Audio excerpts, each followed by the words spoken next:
നമസ്കാരം, എല്ലാവർക്കും ചാനലിലേക്ക് സ്വാഗതം.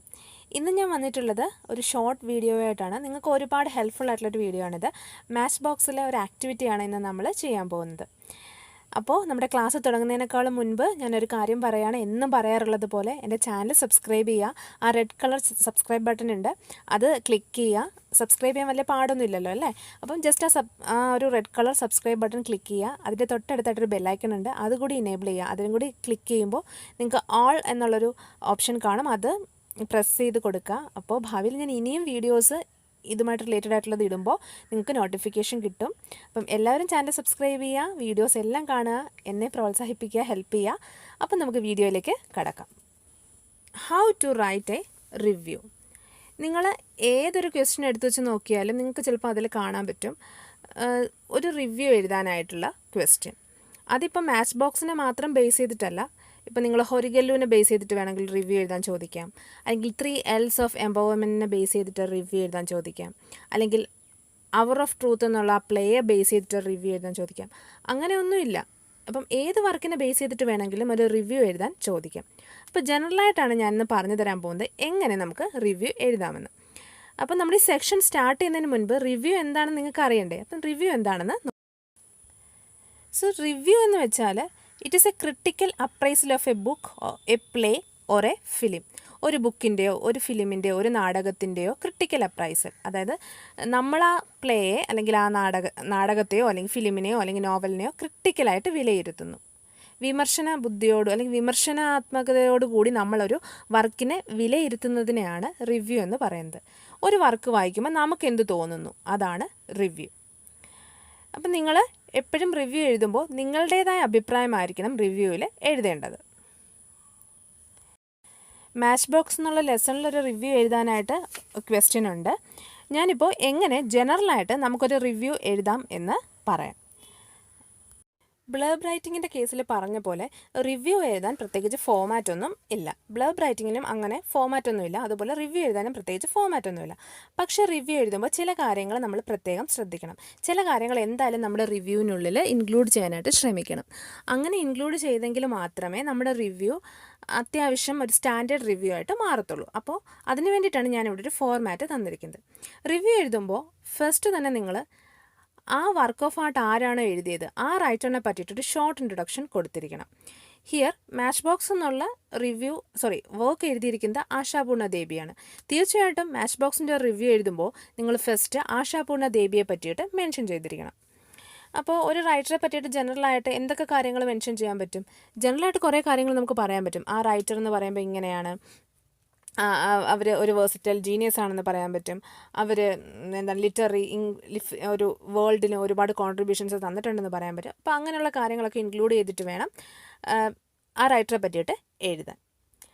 അത് കഴിഞ്ഞിട്ട് നമ്മൾ എഴുതാൻ പോകുന്ന വർക്കിനെ പറ്റിയിട്ട് ഒരു ഷോർട്ട് ഇൻട്രൊഡക്ഷൻ കൊടുക്കണം. എന്താണ് ആ വർക്കിലുള്ളത് ഒരു ഷോർട്ടായിട്ട് പറയണം, ആ വർക്കിൻ്റെ തീമിനെ പറ്റിയിട്ട്.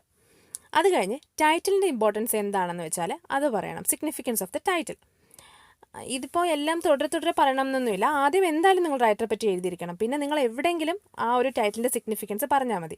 ലാസ്റ്റിൽ വേണമെങ്കിൽ നിങ്ങൾക്ക് ഇൻക്ലൂഡ് ചെയ്യാം, മിഡിൽ പാർട്ടിൽ വേണമെങ്കിൽ ഇൻക്ലൂഡ് ചെയ്യാം, അതല്ലെങ്കിൽ ഫസ്റ്റ് വേണമെങ്കിൽ നിങ്ങൾക്ക് ഇൻക്ലൂഡ് ചെയ്യാം. റൈറ്ററിനെ കഴിഞ്ഞിട്ട് ഉടനെ വർക്കിനെ പറ്റി പറഞ്ഞു കഴിഞ്ഞിട്ട് ടൈറ്റിലിൻ്റെ സിഗ്നിഫിക്കൻസ് ഡെഫിനറ്റ്ലി നിങ്ങൾക്ക് എഴുതാം. അപ്പോൾ മാച്ച് ബോക്സ് എന്നുള്ള വർക്കിൻ്റെ ടൈറ്റിലിൻ്റെ സിഗ്നിഫിക്കൻസ് എന്താണ്? അവിടെ മാച്ച് ബോക്സിനെ വെച്ചിട്ട് സ്ത്രീകളെ മാച്ച് ബോക്സുമായിട്ട് കമ്പയർ ചെയ്തിരിക്കുകയാണ്. അതാണ് ആ ടൈറ്റിലിൻ്റെ സിഗ്നിഫിക്കൻസ്, ഇമ്പോർട്ടൻസ്. അപ്പോൾ ആ കാര്യങ്ങളൊക്കെ നിങ്ങൾക്ക് മെൻഷൻ ചെയ്യാം.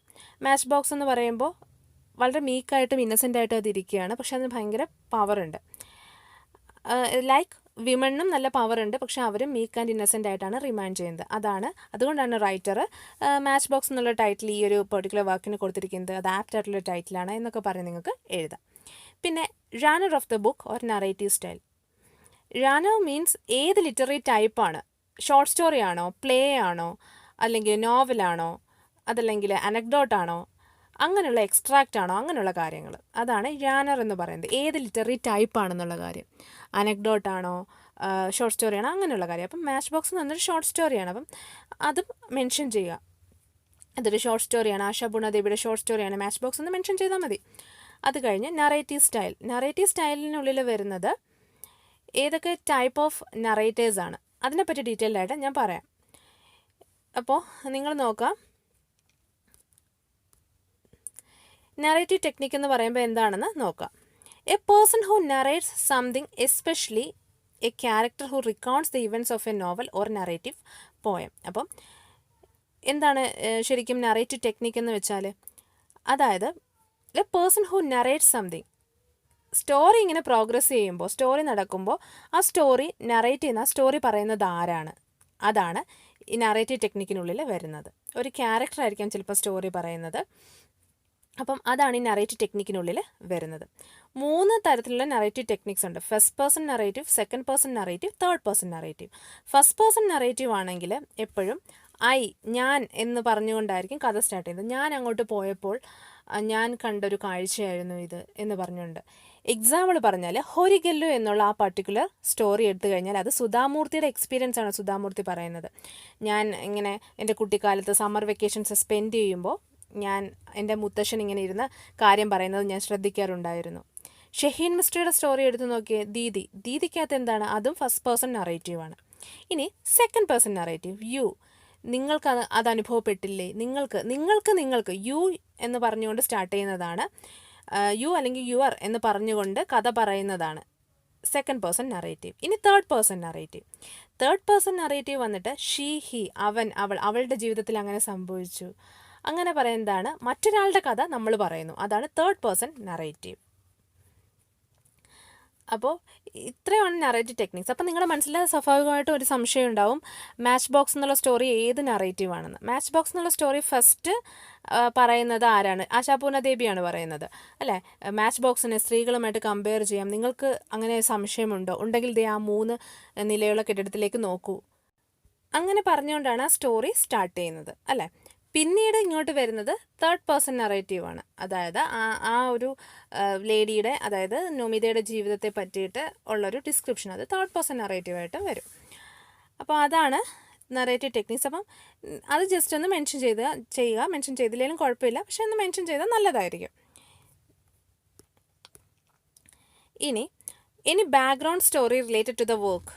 ഏതെങ്കിലും ബാക്ക്ഗ്രൗണ്ട് സ്റ്റോറി, അതായത് ഈ കഥ ഇതിനുമായിട്ട് റിലേറ്റഡ് ആയിട്ടുള്ള മറ്റെന്തെങ്കിലും ഒരു ഇൻസിഡൻറ്റ് റൈറ്ററിൻ്റെ ജീവിതത്തിൽ സംഭവിച്ചിട്ടുണ്ടോ, അങ്ങനെയുള്ള കാര്യങ്ങൾ നിങ്ങൾക്ക് മെൻഷൻ ചെയ്യാം. അതായത് റൈറ്ററിൻ്റെ ജീവിതവുമായി ബന്ധപ്പെട്ടിട്ടുള്ള ഒരു ഓട്ടോബയോഗ്രഫിക്കൽ ആയിട്ട് ഉള്ളൊരു സ്റ്റോറിയാണോ ഇത്, അങ്ങനെയൊക്കെയുള്ള കാര്യങ്ങളാണ്.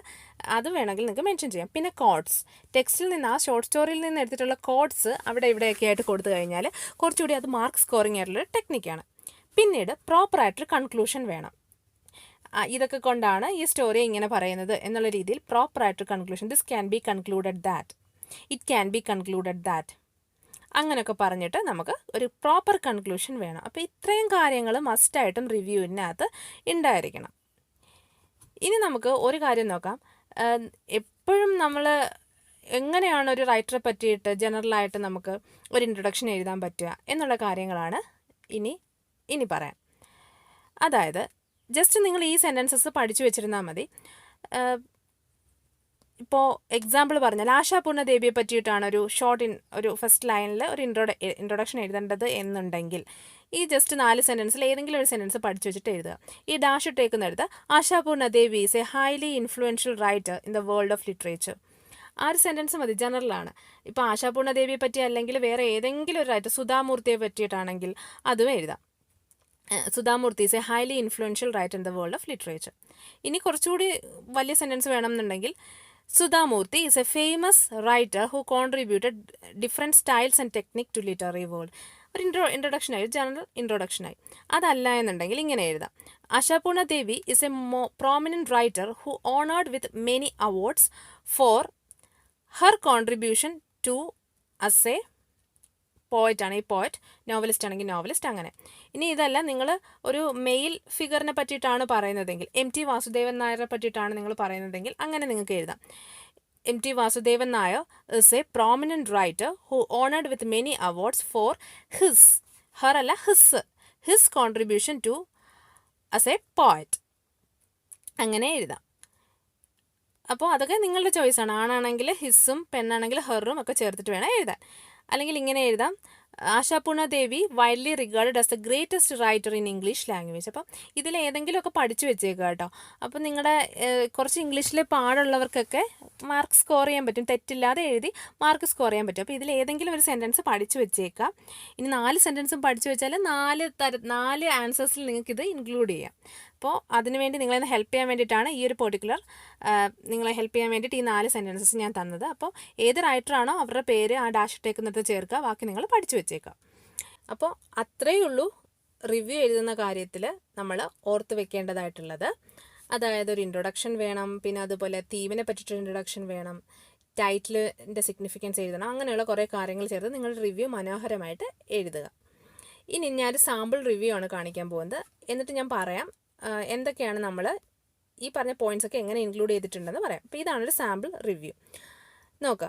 Ashapurna Devi, famous Bengali writer, was one of the first female writers who stood out against all odds and claimed her justified place among the Indian authors. Her works exhibit real women, their dreams, their fears, their hopes and their helplessness.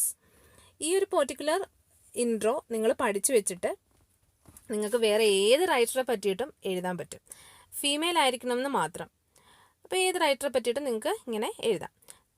ഞാൻ പറഞ്ഞിരിക്കുന്നത് എന്താണെന്ന് വെച്ചാൽ ആശാപൂർണ ദേവി എന്ന് പറയുന്ന famous ആയിട്ടുള്ള ബംഗാളി റൈറ്ററാണ്. അവർ first female റൈറ്റേഴ്സിൽ ഒരാളാണ്. കാരണം ഇങ്ങനെയുള്ള തെറ്റുകളൊക്കെ ചൂണ്ടിക്കാണിക്കുന്ന ഫസ്റ്റ് ഫീമെയിൽ റൈറ്റേഴ്സിൽ ഒരാളാണ് ആശാപൂർണ ദേവി. അവരുടെ വർക്കിൽ അവർ കാണിക്കുന്നത് റിയൽ വിമനെയാണ്, അവരുടെ ഡ്രീംസാണ്, അവരുടെ ഫിയേഴ്സാണ്, ഹോപ്പാണ്, അവരുടെ പ്രതീക്ഷകളാണ്, അവരുടെ പേടികൾ. അതായത് യഥാർത്ഥ സ്ത്രീകളുടെ ജീവിതമാണ് അവരവരുടെ വർക്കിലൂടെ കാണിക്കുന്നത്. യഥാർത്ഥ സ്ത്രീകളുടെ സ്വപ്നങ്ങൾ, അവരുടെ പേടികൾ, അവരുടെ പ്രതീക്ഷകൾ, അവരുടെ നിസ്സഹായത, അങ്ങനത്തെ കാര്യങ്ങളാണ് കാണിച്ചിരിക്കുന്നത്. ഇത് നല്ലൊരു സെൻറ്റൻസ് ആണ്. ഓർത്ത് വെച്ചിട്ട് എസ്സേ ഒക്കെ എഴുതുമ്പോഴായാലും മറ്റു കാര്യങ്ങൾക്കിടയിലൊക്കെ നിങ്ങൾ ആഡ് ചെയ്ത് കൊടുത്തു കഴിഞ്ഞാൽ മാർക്ക് സ്കോറിംഗ് ആണ്. അപ്പോൾ ഇത്രയേ ഉള്ളൂ റൈറ്ററെ പറ്റി. 2 സെൻറ്റൻസിൽ നമ്മൾ റൈറ്ററെ പറ്റിയിട്ടുള്ള ഇൻട്രൊഡക്ഷൻ ഒതുക്കി.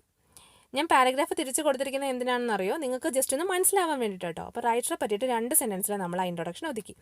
രണ്ടാമത്തെ പാരഗ്രാഫിലേക്ക് വരുമ്പോൾ നമ്മൾ ഇൻട്രൊഡക്ഷൻ പറയുന്നത് എന്തിനെ പറ്റിയിട്ടാണ്? മാച്ച് ബോക്സ് എന്നുള്ള ലെസണിനെ പറ്റിയിട്ടാണ്. Matchbox is her famous short story which portrays the inequality and injustice stemming from gender-based discrimination in traditional and patriarchal Indian society. അപ്പോൾ പാട്രിയാർക്കൽ ഇന്ത്യൻ സൊസൈറ്റിയിൽ നിലനിൽക്കുന്ന ഇന്നിക്വാളിറ്റി, അതായത് തുല്യത ഇല്ലായ്മയും അതുപോലെ തുല്യനീതി ഇല്ലാത്തൊരവസ്ഥയുമാണ് ഈ ഒരു മാച്ച് ബോക്സ് എന്നുള്ള ലെസണിലൂടെ കാണിക്കുന്നത്. ആണ് പെണ്ണ് വ്യത്യാസം, ആണിന് നീതിയുണ്ട് പെണ്ണിന് നീതിയില്ല, അങ്ങനത്തെ ഉള്ള ഒരു വ്യത്യാസമാണ് ഈ ഒരു വർക്കിലൂടെ കാണിക്കുന്നത്. It is A story of Nomita and Ajith and there unhealthy family relationship. അപ്പോൾ നോമിതയുടെയും അജിത്തിൻ്റെയും അൺഹെൽത്തി ഫാമിലി റിലേഷൻഷിപ്പിനെ പറ്റി കൂടിയാണ് ഈ ഒരു വർക്കിലൂടെ കാണിക്കുന്നത്. In this short story the author compares women to match boxes. ഇന്നെന്നുള്ളത് ക്യാപിറ്റൽ ലെറ്റർ കേട്ടോ. ഈ ഷോർട്ട് സ്റ്റോറിയിൽ ഓതർ കാണിക്കുന്നത് എന്താണ്? വിമണിനെ ആരുമായിട്ട് കമ്പയർ ചെയ്യുന്നു? മാച്ച് ബോക്സുമായിട്ട് കമ്പയർ ചെയ്യുന്നു. Match box has the ability to set fire within no time, but in appearance they are meek and harmless. The author is of the opinion that women are like match boxes. They have the power to change their condition and burn out the men's mask of large heartedness and pretensions easily, but they also appear to be meek and harmless like match box. Women also R capable of great things if they realise the real potential. അപ്പം ഈ short സ്റ്റോറിയിൽ author വിമനെ എന്തുമായിട്ട് compare ചെയ്യുന്നു? മാച്ച് ബോക്സുമായിട്ട് compare ചെയ്യുന്നു. Match ബോക്സിന് within time പെട്ടെന്ന് തന്നെ കത്തിക്കാനുള്ള gun powder match ബോക്സിൻ്റെ കയ്യിലുണ്ട്, സ്ഫോടനം നടത്താനുള്ള ഗൺ പൗഡർ മാച്ച് ബോക്സിൻ്റെ കയ്യിലുണ്ട്. പക്ഷേ അവർ മീക്ക് ആൻഡ് ഹാംലെസ് ആയിട്ട് ഇരിക്കുകയാണ്. അതുപോലെ തന്നെയാണ് സ്ത്രീകളും. അവർക്ക് ഗ്രേറ്റ് പവർ ഉണ്ട്. പുരുഷന്മാരുടെ ആ വിശാല ഹൃദയം ആണ് എന്നുള്ള ആ ഒരു പ്രിട്ടൻഷൻസിനെ കരിച്ചു കളയാനുള്ള, അവരുടെ ആ മുഖംമൂടി വലിച്ചു കീറി കത്തിച്ച് കളയാനുള്ള ആ ഒരു ശക്തി സ്ത്രീകൾക്കുണ്ട്. പക്ഷെ അവർ എന്ത് ചെയ്യുന്നില്ലെന്നാണ് പറയുന്നത്? അവർ മാച്ച് ബോക്സിനെ പോലെ മീക്കായിട്ടും ഇന്നസെൻ്റ് ആയിട്ടും റിമൈൻ ചെയ്യുകയാണ്. Women are also capable of great things. സ്ത്രീകൾക്കും ഒരുപാട് നല്ല കാര്യങ്ങൾ ചെയ്യാൻ പറ്റുമെന്നാണ് ഇതിലൂടെ പറയുന്നത്. പക്ഷേ അവരുടെ പൊട്ടൻഷ്യൽ തിരിച്ചറിയുകയാണെങ്കിൽ മാത്രം. പല സ്ത്രീകളും തങ്ങളുടെ കഴിവുകൾ തിരിച്ചറിയാത്തത് കൊണ്ടാണ് മഹത്തായ പല കാര്യങ്ങളും ചെയ്യാത്തതെന്നാണ് റൈറ്റർ പറയുന്നത്. അപ്പോൾ ഇതിലൂടെ ടൈറ്റിലിൻ്റെ സിഗ്നിഫിക്കൻസും ആയി. So this title is an apt 1 എന്ന് ഇൻക്ലൂഡ് വേണമെങ്കിൽ ചെയ്യാം.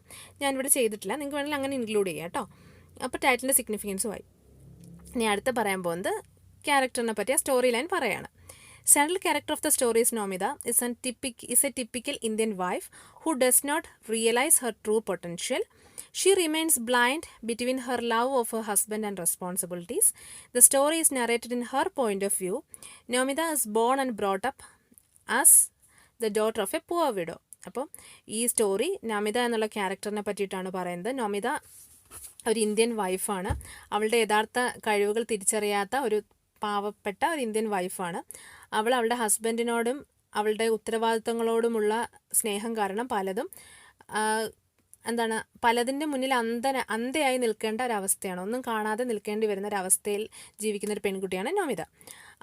ഈ സ്റ്റോറി അവളുടെ പോയിന്റ് ഓഫ് വ്യൂവിലാണ് നറേറ്റ് ചെയ്തിരിക്കുന്നത്. പിന്നെ നമിത ജനിച്ചതും വളർന്നതൊക്കെ ഒരു പുവർ വിഡോയുടെ മകളായിട്ടാണ്. She had no other siblings to look after her and her mother. She is good looking. That is how she got married off to the rich joint family. അവൾ നല്ല ബ്യൂട്ടിഫുള്ളാണ്. അവൾക്ക് സിബ്ലിങ്സ് ഒന്നുമില്ല. അമ്മയും അവളെ നോക്കാനായിട്ട് അവൾ വളരെ സുന്ദരിയായതുകൊണ്ടാണ് അവളെ ഒരു റിച്ച് ഫാമിലിയിലേക്ക് വിവാഹം കഴിച്ച് വന്നത്. But she is stressed between the role as a wife of a wealthy man and the role as a daughter of a poor widow. പക്ഷേ അവൾ ഈ രണ്ട് റോളിനിടയിൽ കിടന്ന് സ്ട്രെസ്ഡ് ആവുകയാണ്, ബുദ്ധിമുട്ടാണ്. കാരണം ഒരു പണക്കാരനായ ഒരാളുടെ ഭാര്യ, പാവപ്പെട്ട ഒരു വിധവയുടെ മകൾ, ഈ രണ്ട് റോളിനിടയിൽ കിടന്ന് അവൾ ആരുടെ കൂടെ നിൽക്കണമെന്നറിയാൻ വയ്യാതെ ബുദ്ധിമുട്ടുന്ന ഒരു സ്ത്രീയാണ് Namita. She wants to support her mother financially but she had no money. അവൾക്ക് അവളുടെ അമ്മയെ സപ്പോർട്ട് ചെയ്യണമെന്നുണ്ട് ഫിനാൻഷ്യലി, പക്ഷേ അവൾക്ക് ജോലിയില്ല, അവളുടെ കയ്യിൽ പണവുമില്ല. Her husband though a wealthy man considers helping Nomita's mother as a burden. അവളുടെ ഹസ്ബൻഡ് ഒരു വെൽത്തി മാനാണ്, പക്ഷേ നോമിതയുടെ മദറിനെ ഹെൽപ്പ് ചെയ്യുന്നത് ഒരു ബേർഡനായിട്ടാണ് അദ്ദേഹം കണക്കാക്കുന്നത്. Her mother always send her letters asking for help her financially. തന്നെ ഫിനാൻഷ്യലി ഒന്ന് ഹെൽപ്പ് ചെയ്യണമെന്ന് പറഞ്ഞുകൊണ്ട് അമ്മ എപ്പോഴും ആർക്ക് ലെറ്റർ അയക്കാറുണ്ടായിരുന്നു? നോമിതയ്ക്ക് ലെറ്റർ അയക്കാറുണ്ടായിരുന്നു. Her husband Ajit has the habit of opening her mother's letter which she sent to Nomita and ridiculing her saying this. അവളുടെ ഹസ്ബൻഡ് അജിത്ത് അമ്മ അയക്കുന്ന ലെറ്റേഴ്സ് തുറന്ന് വായിച്ചുകൊണ്ട് അവളെ റിഡിക്യൂൾ ചെയ്യുന്ന ഒരു സ്വഭാവം അവളുടെ ഹസ്ബൻഡ് ഉണ്ടായിരുന്നു. റിഡിക്യൂൾ മീൻസ് കളിയാക്കുക. അങ്ങനെ ഒരു സ്വഭാവം അവളുടെ ഹസ്ബൻഡിന് ഉണ്ടായിരുന്നു. He argues that it is his right to read her letter because she is his wife. അയാൾ എപ്പോഴും ആർഗ്യൂ ചെയ്യുന്നത് എന്താണ്? ഇത് എൻ്റെ അവകാശമാണ്, നിൻ്റെ ലെറ്റർ വായിക്കുക എന്നുള്ള എൻ്റെ അവകാശമാണ്, കാരണം നീ എൻ്റെ ഭാര്യയാണെന്നാണ് അജിത്ത് എപ്പോഴും ആർഗ്യൂ ചെയ്യുന്ന ഒരു കാര്യം. It shows his patriarchal attitude. ഇത് കാണിക്കുന്നത് അജിത്തിൻ്റെ പാട്രിയാക്കൽ ആറ്റിറ്റ്യൂഡാണ്, അതായത് പുരുഷ മേധാവിത്വമാണ് ഇവിടെ കാണിക്കുന്നത്. He doesn't pay any attention to Nomita's protest. എപ്പോഴൊക്കെ നോമിത എതിർക്കുന്നു, ആ എതിർപ്പിനെ ഒന്നും ആര് വകവയ്ക്കാറില്ല? അജിത്ത് വകവയ്ക്കാറില്ല. When she protest she is treated badly by him. എപ്പോഴൊക്കെ പ്രതിഷേധിക്കുന്നു അപ്പോഴൊക്കെ അവളെ വളരെ ബാഡായിട്ടാണ് ട്രീറ്റ് ചെയ്യുന്നത്. He ridicules her by calling her as a dung picker's daughter. അപ്പോൾ ചാണകം വാരുന്ന ഒരാളുടെ മകൾ എന്ന് പറഞ്ഞുകൊണ്ട് എപ്പോഴും അപമാനിക്കുമായിരുന്നത്, താഴെ തട്ടിൽ കിടക്കുന്ന ഒരാളുടെ മകളാണ് നീ എന്ന് പറഞ്ഞുകൊണ്ട് എപ്പോഴും ഹസ്ബൻഡ് അവൾ പ്രൊട്ടസ്റ്റ് ചെയ്യുമ്പോൾ അവളെ അപമാനിക്കുമായിരുന്നു. Her poor family background forces her to suffer the humiliation in silence. അവളുടെ പുവർ ഫാമിലി ബാക്ക്ഗ്രൗണ്ടാണ്, അവൾ താഴെ തട്ടിൽ കിടക്കുന്ന ഒരു വ്യക്തിയാണ്. അപ്പോൾ ആ ഫാമിലി ബാക്ക്ഗ്രൗണ്ടാണ് ശരിക്കും അവളെ സൈലൻ്റ് ആവാനായിട്ട് പ്രേരിപ്പിക്കുന്നത്. കാരണം സത്യമല്ലേ പറയുന്നത്, ഞാൻ ഒരു പാവപ്പെട്ട വീട്ടിലെ അല്ലേ എന്നൊരു ചിന്ത അവളെ എപ്പോഴും സൈലൻ്റ് ആയിട്ടിരിക്കാനായിട്ട് പ്രേരിപ്പിക്കുന്നു. She tries to suppress a frustration and anger many times. പലപ്പോഴും അവളുടെ ദേഷ്യവും വിഷമവും ഒക്കെ അവൾ കടിച്ചമർത്താനായിട്ട് ശ്രമിക്കാറുണ്ട്. At last, Nomita protests her husband strongly and frightens him by lighting ankle of her saree. അവസാനം സഹി ഇട്ടിട്ട് അവൾ പ്രൊട്ടസ്റ്റ് ചെയ്യുന്നു, പ്രതിഷേധിക്കുന്നു, അവളുടെ സാരി കത്തിച്ചുകൊണ്ട്. This frightens Ajit. ഇത് അജിത്തിനെ പേടിപ്പെടുത്തുന്നു. But when she meets other family members she pretends as if nothing has happened. പക്ഷെ മറ്റ് ഫാമിലി മെമ്പേഴ്സിനെ കാണുമ്പോൾ ഒന്നും സംഭവിച്ചിട്ടില്ലാത്ത പോലെ നോമിത പെരുമാറുന്നു. ഇത് എന്താണ്? She pretends to be happy by smiling in front of them. മറ്റുള്ളവരുടെ മുന്നിൽ ചിരിച്ചുകൊണ്ട് അവൾ ഇങ്ങനെ നാടകം കളിച്ച് നിൽക്കുന്നു. She can burn easily her husband's pretension as large hearted and kind in front of others. മറ്റുള്ളവരുടെ മുൻപിൽ വിശാല മനസ്കനാണെന്നും കൈൻഡ് ആണെന്നുമുള്ള ആ ഒരു പ്രിട്ടൻഷൻ, അവളുടെ ഹസ്ബൻഡിൻ്റെ ആ ഒരു പ്രിട്ടൻഷൻ അവൾക്ക് ഈസി ആയിട്ട് കരിച്ച് കളയാൻ പറ്റുമായിരുന്നു. But she didn't do this. പക്ഷെ അവൾ ഒരിക്കലും അങ്ങനെ ചെയ്യില്ല. This shows her large heartedness and love towards her husband. അവളുടെ ഹസ്ബൻഡിനോടുള്ള സ്നേഹവും അവളുടെ വിശാല മനസ്കതയുമാണ് ഇതിലൂടെ കാണിക്കുന്നത്. നിങ്ങൾക്ക് സ്റ്റോറി അറിയാവുന്നതാണ്, ജസ്റ്റ് ഞാൻ ഈ റിവ്യൂ അങ്ങ് വായിച്ചു തരുന്നേ ഉള്ളൂ. She cannot tell her mother and those in the village about Har real situation. അവളുടെ യഥാർത്ഥ സിറ്റുവേഷൻ അവളുടെ അമ്മയോടും ആ ഗ്രാമത്തിലുള്ള ആൾക്കാരോടും അവൾക്ക് പറയാൻ സാധിക്കില്ല. ബിക്കോസ് അത് ഫുൾ സ്റ്റോപ്പ് ഇല്ല കേട്ടോ അവിടെ. അപ്പം because she things that her daughter is A Queen and her son in low high minded large ഹേർട്ടഡ്. ഇത് ടെക്സ്റ്റിൽ നിന്നെടുത്തൊരു കോട്ടാണ്. ആ ഒരു വരിയാണ് ഞാനിവിടെ ചേർത്തിരിക്കുന്നത്. ഇപ്പോൾ ഇതൊക്കെ പഠിച്ചു വെച്ചേക്കുക. ടെക്സ്റ്റിൽ നിന്ന് എടുത്തുള്ള എളുപ്പമുള്ള കുറച്ച് വരികൾ ടെക്സ്റ്റിൽ നിന്ന് പഠിച്ചു വെച്ചേക്കാം. ഇതുപോലുള്ള റിവ്യൂ ഒക്കെ എഴുതുന്ന സമയത്ത് ഇങ്ങനെ ആഡ് ചെയ്ത് കൊടുക്കുക, ഇൻവെർട്ടഡ് കോമേഴ്സിൽ ആഡ് ചെയ്ത് കൊടുക്കുക കേട്ടോ. അപ്പം പറയുന്നത് എന്താണ്, എൻ്റെ ഡോട്ടർ, അമ്മ എന്താ വിചാരിച്ചിരിക്കുന്നത്, ഡോട്ടർ ഒരു ക്വീനാണ്, ഡോട്ടർ രാജ്ഞിയെ പോലെയാണ് ജീവിക്കുന്നത്. അവരുടെ സണ്ണിലോ ഡോട്ടറുടെ ഹസ്ബൻഡ് വളരെ വിശാല മനസ്കനും എന്താണ് ഒരു എല്ലാ കാര്യങ്ങളും വളരെ നന്നായിട്ട് ചെയ്യുന്നൊരു വ്യക്തിയാണെന്നാണ് അവളുടെ അമ്മയും വിചാരിച്ചിരിക്കുന്നത്. അപ്പോൾ ആ വിചാരം തിരുത്താൻ ഒരിക്കലും നോമിതയ്ക്ക് പറ്റില്ല. Nomita's concern and kindness for her mother is revealed through her decision of sending some money secretly to her.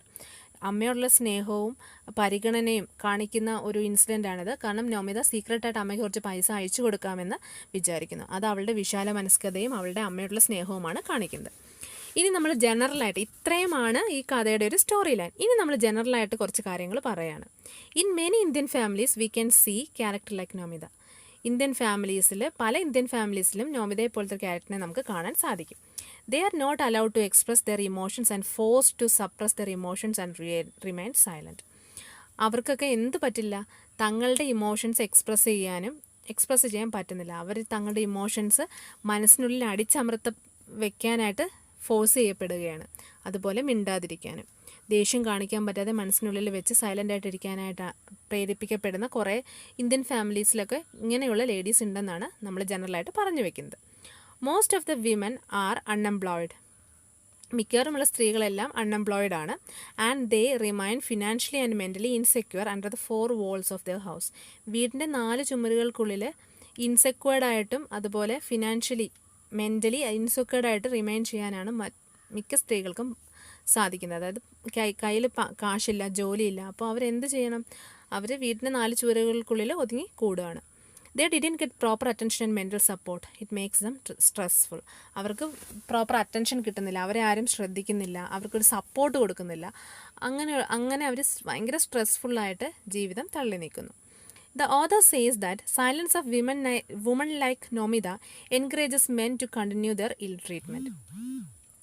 നമ്മുടെ ഓഥർ പറയുന്നത് എന്താണ്, ശരിക്കും നോമിതയെ പോലുള്ള സ്ത്രീകൾ എന്ത് ചെയ്യാണ്, അവരവരുടെ ഇങ്ങനെ അടിച്ചമർത്തപ്പെട്ട് നിൽക്കുന്നത് കൊണ്ട്, സൈലൻ്റായിട്ട് നിൽക്കുന്നത് കൊണ്ടാണ് അവരോടുള്ള ഇൽ ട്രീറ്റ്മെൻറ്റ് എപ്പോഴും പുരുഷന്മാർ കാണിക്കുന്നത്. പുരുഷന്മാർ സ്ത്രീകളോട് മോശമായി പെരുമാറുന്നത് സ്ത്രീകൾ സൈലൻ്റായിട്ടിരിക്കുന്നത് കൊണ്ടാണെന്നാണ് ഓഥർ പറയുന്നത്. Women have enough potential to protect themself. തങ്ങളെ സംരക്ഷിക്കാൻ സ്ത്രീകൾക്ക് ആവശ്യത്തിൽ കൂടുതൽ കഴിവുണ്ട്. They are like powerful match boxes. സ്ത്രീകൾ എന്തുപോലെയാണ്, പവർഫുൾ ആയിട്ടുള്ള മാച്ച് ബോക്സ് പോലെയാണ്. With enough gunpowder to set 100 Lankas fly. 100 കണക്കിന് ലങ്കകളെ ചുട്ടെരിച്ച് കളയാനുള്ള പവറുള്ള മാച്ച് ബോക്സസ് കയ്യിൽ വെച്ചിരിക്കുന്ന മാച്ച് ബോക്സസിനെ പോലെയാണ് സ്ത്രീകളും. However, their love towards their husband and family prevents them from doing this. എന്നാലും ഫാമിലിയോട് ഉള്ള സ്നേഹം അവരെ എന്തൊന്നും ചെയ്യാൻ സമ്മതിക്കുന്നില്ല. This makes men to consider them powerless. ഇത് പുരുഷന്മാരെ സ്ത്രീകൾ പവർലെസ് ആണെന്ന് പുരുഷന്മാർ വിചാരിക്കുന്നു. അതിനോടൊപ്പം treat them without respect, just like people treat matchboxes and keeping them in their pockets or bedrooms, ignoring their real power. തങ്ങളുടെ മാച്ച് ബോക്സിൻ്റെ യഥാർത്ഥ ശക്തി അറിയാതെ പോക്കറ്റിലും ബെഡ്റൂമിലുമൊക്കെ വെച്ചിരിക്കുന്നത് പോലെ പുരുഷന്മാർ സ്ത്രീകളെയും യാതൊരു ബഹുമാനവും കൂടാതെ ട്രീറ്റ് ചെയ്യുന്നു. Thus, we can conclude that Matchbox is a story which gives a strong blow towards pretensions of patriarchal society. നമുക്കതുകൊണ്ട് ഇങ്ങനെ കൺക്ലൂഡ് ചെയ്യാം. എന്താണ് മാച്ച് ബോക്സ് എന്നുള്ളൊരു സ്റ്റോറി? പുരുഷ മേധാവിത്വത്തിൻ്റെ ആ പ്രിട്ടൻഷൻസ്, നാട്യങ്ങൾക്കെതിരെയുള്ളൊരു ശക്തമായ അടിയാണ് എന്ന് നമുക്ക് വേണമെങ്കിൽ ഈ സ്റ്റോറിയെ കൺക്ലൂഡ് ചെയ്യാമെന്ന് പറഞ്ഞിട്ടുണ്ട്. അതാണ് പ്രോപ്പർ ഒരു കൺക്ലൂഷൻ വേണമെന്ന് ഞാൻ പറഞ്ഞില്ലേ. അപ്പോൾ ഒറ്റ സെൻറ്റൻസിലൊരു കൺക്ലൂഷനും വന്നു. അപ്പം ഇത്രയേ ഉള്ളൂ ഒരു റിവ്യൂ. നിങ്ങൾക്ക് ഈ റിവ്യൂ പഠിച്ചു വെച്ചിട്ട് എക്സാമിന് എഴുതാം കേട്ടോ. ഇതിൽ എക്സ്ട്രാ പോയിൻറ്റ്സ് ഒക്കെ ആഡ് ചെയ്തിട്ട് എഴുതണം, എങ്കിലേ നിങ്ങളുടേതായ റിവ്യൂ ആവത്തുള്ളൂ. ഇതിപ്പോൾ ഒരുപാട് പേര് കാണുന്നില്ലേ, അപ്പോൾ എല്ലാവരും ഈ റിവ്യൂ ഒരുപോലെ എഴുതി കഴിഞ്ഞാൽ ഒരേപോലെ ആവില്ലേ. അപ്പം നിങ്ങൾ കുറേ സെൻറ്റൻസസ് ഒക്കെ ആഡ് ചെയ്തിട്ട് വേണം ഈ റിവ്യൂ എഴുതാൻ. അപ്പോൾ ഇത്രയേ ഉള്ളൂ റിവ്യൂ. ഇനി നിങ്ങൾക്കൊരു പ്രാക്ടീസ് ക്വസ്റ്റ്യൻ വേണ്ടേ? ഇനി ഞാൻ നിങ്ങൾക്കൊരു പ്രാക്ടീസ് ക്വസ്റ്റ്യൻ തരാം. ആക്ച്വലി ഞാനിപ്പോൾ തന്ന റിവ്യൂ ഒരു ജനറൽ റിവ്യൂ ആണ്, മാച്ച് ബോക്സിനെ പറ്റിയിട്ടുള്ള ജനറൽ ആയിട്ടുള്ള റിവ്യൂ ആണ്. നിങ്ങൾ എഴുതേണ്ട റിവ്യൂ നിങ്ങളുടെ ടെക്സ്റ്റ് ബുക്കിൽ തന്നിരിക്കുന്ന ആക്ടിവിറ്റി 1 റിവ്യൂ ആണ്. It is often said that an empowered woman is one who can find her own voice, speak up and be seen and heard. അപ്പം എന്താണ് പറഞ്ഞിരിക്കുന്നത്? ഒരു എംപവേർഡ് വുമൺ, ശരിക്കും ശാക്തീകരിക്കപ്പെട്ടൊരു സ്ത്രീ എന്ന് പറയുമ്പോൾ അവൾക്ക് അവളുടേതായ വോയിസുള്ള, അവളുടെ കാര്യങ്ങൾക്ക് വേണ്ടി അവൾ സൈലൻ്റ് ആവാതെ സംസാരിക്കുന്ന ഒരു സ്ത്രീയാണെന്നാണ് ഒരു എംപവേർഡ് വുമണിനെ പറ്റി പറയുന്നത്. സ്വന്തമായിട്ട് തങ്ങളെ തന്നെ പ്രൊട്ടക്റ്റ് ചെയ്യാൻ പറ്റുന്ന കഴിവുള്ളൊരു സ്ത്രീയെയാണ് ശരിക്കും എംപവേർഡ് വുമൺ എന്ന് പറയുന്നത്. In the present world what we need is to foster a man woman relationship which contributes to healthy mutual development. ഇന്നത്തെ ലോകത്ത് നമുക്ക് വേണ്ടത് എന്താണ്? പുരുഷന്മാരും സ്ത്രീകളും തമ്മിലുള്ള ഹെൽത്തി റിലേഷൻഷിപ്പാണ്. രണ്ടുപേരും ആവശ്യമാണ്. ഈ സമൂഹത്തിന് പുരുഷനും ആവശ്യമാണ്, സ്ത്രീയും ആവശ്യമാണ്. രണ്ടുപേർക്കും വ്യക്തിത്വമുണ്ട്, രണ്ടുപേർക്കും പരസ്പര ബഹുമാനം കൊടുക്കേണ്ടതാണ്. അങ്ങനെയുള്ളൊരു കാഴ്ചപ്പാടാണ് നമ്മൾ കൊണ്ടുവരേണ്ടത്. മാൻ and woman should move forward together supporting and respecting each other. പുരുഷനും സ്ത്രീയും മുന്നോട്ട് പോകേണ്ടത് എങ്ങനെയാണ്? പരസ്പരം സഹായിച്ചും പരസ്പരം ബഹുമാനിച്ചും ആയിരിക്കണം. And being open to different opinions and situations. അതുപോലെ തന്നെ പലർക്കും പല അഭിപ്രായങ്ങളായിരിക്കും. സ്ത്രീകൾക്കൊരു അഭിപ്രായമായിരിക്കും, പുരുഷന്മാർക്കൊരു അഭിപ്രായമായിരിക്കും. ആ അഭിപ്രായങ്ങളെല്ലാം മാനിച്ചുകൊണ്ട് വേണം നമ്മൾ മുന്നോട്ട് പോകാൻ. How far is the above statement relevant to Nomita in Ashapurna Devi's match box? എങ്ങനെയാണ് ഈ തന്നിരിക്കുന്ന സ്റ്റേറ്റ്മെൻറ്റ് ആശാപൂർണ ദേവിയുടെ മാച്ച് ബോക്സുമായിട്ട് റിലേറ്റഡ് ആയിട്ട് പറയേണ്ടത്? Prepare a review of the story emphasising the role of its women characters. ആ സ്റ്റോറിയിൽ പറഞ്ഞിരിക്കുന്ന സ്ത്രീ ക്യാരക്ടേഴ്സിൻ്റെ റോളിനെ വെച്ചുകൊണ്ട് നിങ്ങളൊരു റിവ്യൂ എഴുതാനാണ് ഈ ടെക്സ്റ്റിൽ തന്നിരിക്കുന്നത്. ഞാൻ തന്നിട്ടുള്ള റിവ്യൂ ജനറലായിട്ടാണ്. അതിനകത്ത് വളരെ കുറച്ച് പോയിൻറ്റ്സ് മാത്രം ഇൻക്ലൂഡ് ചെയ്ത് കഴിഞ്ഞാൽ ഈ ക്വസ്റ്റ്യനുള്ള ആൻസർ ആവും. എന്തൊക്കെ പോയിൻറ്റ്സ് ഇൻക്ലൂഡ് ചെയ്യാമെന്ന് നോക്കാം. എന്താണ്? ആശാപൂർണ ദേവിയുടെ പർട്ടിക്കുലർ നമ്മുടെ ഷോർട്ട് സ്റ്റോറിയിൽ കാണിക്കുന്ന വിമൻ ക്യാരക്ടേഴ്സ് എന്ന് പറയുമ്പോൾ മെയിനായിട്ട് കാണിക്കുന്നത് ആരാണ്? നോമിത, പിന്നെ നോമിതയുടെ അമ്മ, പിന്നെ അല്ലാതെ ഖുരീമ അങ്ങനെയൊക്കെ പറഞ്ഞ് കുറച്ച് അല്ലാത്ത ക്യാരക്ടേഴ്സിനെ പറയുന്നുണ്ട്. അവരത്ര വലിയ ഇമ്പോർട്ടൻ്റ് അല്ല. നോമിതയുടെ അമ്മയുടെ ഒരു ഇതെടുക്കാം. നോമിതയുടെ അമ്മ ശരിക്കും ക്യാഷ് ഇല്ലാത്ത, ഫിനാൻഷ്യലി സെക്യൂർഡ് അല്ലാത്തൊരു ഫാമിലിയിലെ അംഗമായതുകൊണ്ടാണ് നോമിതയോട് കൈനീട്ടേണ്ടതായിട്ട് വരുന്നത്. സത്യമല്ലേ? ആ കാര്യങ്ങൾ നിങ്ങൾക്ക് മെൻഷൻ ചെയ്യാം. നോമിതയുടെ അമ്മ ഒരു വിഡോ ആണ്, നോമിതയ്ക്ക് സിബ്ലിങ്സ്, നമ്മളിതൊക്കെ മെൻഷൻ ചെയ്തിട്ടുണ്ട് നമ്മുടെ റിവ്യൂവിൽ. ഒന്നുകൂടി ഒന്ന് സ്ട്രെസ് ചെയ്ത് പറയണം. നോമിതയുടെ അമ്മയ്ക്ക് ജോലി ഉണ്ടായിരുന്നുവെങ്കിൽ നോമിതയുടെ മുന്നിൽ ഇങ്ങനെ കൈനീട്ടേണ്ട അവസ്ഥ വരില്ലായിരുന്നു എന്ന് ജസ്റ്റ് ഒന്ന് പറഞ്ഞു വെക്കുക. ഇതൊക്കെ പറഞ്ഞിട്ടുണ്ടെങ്കിലും ഒന്ന് ഒരു സെൻറ്റൻസിൽ അതൊന്ന് എഴുതി വെക്കുക. നമ്മൾ പറഞ്ഞിട്ടുണ്ട് സിബ്ലിങ്സ് ഇല്ല നോമിതയ്ക്ക്, നോമിത അമ്മയെ നോക്കാൻ ആരുമില്ല, നോമിത മാത്രമേ ഉള്ളൂ അമ്മയെ നോക്കാൻ എന്നൊക്കെ പറഞ്ഞിട്ടുണ്ട്. നിങ്ങൾ ഈ ഒരു സെൻറ്റൻസ് കൂടി എഴുതുക. If Nomita's mother is financially secured, she is employed, then this situation will never occur. So എന്താണ്? സ്ത്രീകൾക്ക് എന്ത് വേണം? They must be financially secured. അത് എഴുതാം. Okay. Then man and woman relationship, അത് ഹെൽത്തിയും മ്യൂച്വൽ ഡെവലപ്മെൻറ്റിലൂടെയും പോകണമെന്ന് പറയുന്നു. അതും നിങ്ങൾക്ക് എഴുതാം. ആ കുറേ കാര്യങ്ങൾ പറഞ്ഞു വന്നിട്ടുണ്ട് നമ്മൾ, നോമിത ദേഷ്യപ്പെടുന്ന കാര്യമൊക്കെ. എന്നിട്ട് നിങ്ങൾക്ക് അതൊക്കെ കഴിഞ്ഞിട്ട് എഴുതാം. നോമിതയുടെ ഹസ്ബൻഡ് നോമിതയെ പരിഗണിച്ചിരുന്നുവെങ്കിൽ, മാനും വുമണും ഈക്വലാണ് എന്ന് കൺസിഡർ ചെയ്തിരുന്നുവെങ്കിൽ, ഒരു മ്യൂച്വൽ ഡെവലപ്മെൻറ്റ് വേണമെന്ന് പറഞ്ഞിരുന്നുവെങ്കിൽ, അങ്ങനെ ഉണ്ടായിരുന്നുവെങ്കിൽ ഒരിക്കലും ഇങ്ങനത്തെ പ്രശ്നങ്ങൾ വരില്ല. അങ്ങനെ ഒരു രണ്ടുപേർക്കും റെസ്പെക്റ്റ് കൊടുക്കുന്ന ഒരു രീതി ആയിരുന്നുവെങ്കിൽ ഒരിക്കലും അജിത്ത് നോമിതയുടെ ലെറ്റർ പൊട്ടിച്ച് വായിക്കില്ല. അജിത്ത് എപ്പോഴും എന്തു വിചാരിച്ചേനെ? നോമിതയുടേതായൊരു സ്പേസ് ഉണ്ട് എന്ന് വിചാരിച്ചേനെ. മനസ്സിലായില്ലേ? അത് മാത്രമല്ല, നോമിത ഫിനാൻഷ്യലി സെക്യൂർഡ് ആയിരുന്നെങ്കിൽ, നോമിതയ്ക്ക് ഒരു ജോബ് ഉണ്ടായിരുന്നെങ്കിൽ ഒരിക്കലും നോമിതയ്ക്ക് അജിത്തിൻ്റെ മുന്നിൽ കൈനീട്ടുന്നതായിട്ട് വരില്ലായിരുന്നു. അജിത്ത് ഒരിക്കലും നോമിതയെ റിഡിക്യൂൾ ചെയ്യില്ലായിരുന്നു, കളിയാക്കില്ലായിരുന്നു. ഇങ്ങനെയുള്ള പോയിൻറ്റ്സ് എഴുതുക. ലാസ്റ്റ് കൺക്ലൂഡ് ചെയ്യുന്ന രീതിയിൽ ഇങ്ങനെ എഴുതുക. സ്ത്രീകൾക്കും എന്ത് വേണം? ഫിനാൻഷ്യലി സെക്യൂർഡ് ആവണം. എങ്ങനെ അവർ ഫിനാൻഷ്യലി സെക്യൂർഡ് ആക്കാം സ്ത്രീകളെ എന്നുള്ള കാര്യത്തെപ്പറ്റി നമ്മൾ ചിന്തിക്കണം. അങ്ങനെയുള്ള കാര്യങ്ങൾ എഴുതാം. ഇത്രയൊക്കെ എഴുതിയാൽ തന്നെ നമ്മുടെ ആ ഒരു റിവ്യൂവിൻ്റെ കൂടെ ഇത്രയും അഡീഷണൽ പോയിൻറ്റ്സ് ആഡ് ചെയ്ത് കഴിഞ്ഞാൽ ഈ ക്വസ്റ്റ്യനുള്ള ആൻസർ ആവും. അപ്പം നിങ്ങൾ എഴുതി നോക്കുക കേട്ടോ. എഴുതി നോക്കിയിട്ട് നിങ്ങൾ കറക്റ്റ് ചെയ്യുക. ഡൗട്ട്സ് ഉണ്ടെന്നുണ്ടെങ്കിൽ മെയിൽ ചെയ്ത് ചോദിക്കുക, കമൻറ്റ് ചെയ്യുക.